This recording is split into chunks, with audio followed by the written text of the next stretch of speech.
2020 Tokyo Olympics Indian shooting സംഘത്തോടൊപ്പം വലിയ പ്രതീക്ഷയുമായി ഒരു 18-കാരിയും ഉണ്ടായിരുന്നു. യോഗ്യതാ റൗണ്ട് മത്സരത്തിനിടെ പിസ്റ്റൾ പണിമുടക്കി.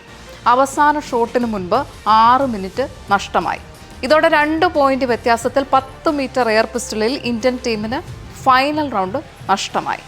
തന്റെ ആദ്യ ഒളിമ്പിക്സിൽ മെഡൽ നഷ്ടമായ ആ പെൺകുട്ടി നിരാശയോടെ ഇന്ത്യയിലേക്ക് മടങ്ങി. 14 വയസ്സ് മുതൽ പിസ്റ്റളിനെ സ്നേഹിച്ച ആ പെൺകുട്ടിക്ക് പരാജയം സഹിക്കാവുന്നതിലും അപ്പുറമായിരുന്നു. 25 ദിവസത്തോളം അവൾ പിസ്റ്റൾ കൈകൊണ്ട് തൊട്ടിട്ടില്ല. ഉറക്കമില്ലാത്ത രാത്രികൾക്കൊടുവിൽ തന്റെ വീഴ്ചയിൽ താങ്ങായി നിന്നവരുടെ പ്രചോദനത്തിൽ ഷൂട്ടിംഗ് റേഞ്ചിലേക്ക് അവൾ തിരികെ എത്തി. തോൽവി ഒന്നിൻ്റെയും അവസാനമായി അവൾ കണ്ടില്ല. ടോക്കിയോയിൽ നിന്ന് കണ്ണീരോടെ മടങ്ങിയ ആ പെൺകുട്ടിയിലൂടെ ഇന്ന് പാരീസിൽ ഇന്ത്യക്ക് ആദ്യ മെഡൽ. മനു ഭാക്കർ, വനിതകളുടെ 10 മീറ്റർ എയർ പിസ്റ്റളിലെ വെങ്കല മെഡൽ ജേതാവ്.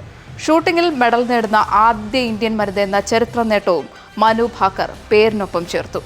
തന്റെ വിജയത്തിന്റെ പ്രചോദനത്തെക്കുറിച്ച് മനു ഭാക്കർ പറയുന്നത് ഇങ്ങനെയാണ്: ഗീതയിൽ കൃഷ്ണൻ അർജുനനോട് പറയുന്നത് പോലെ, നിങ്ങൾ നിങ്ങളുടെ പ്രവൃത്തി നന്നായി ചെയ്യുക, ഫലത്തെക്കുറിച്ച് ചിന്തിക്കാതിരിക്കുക.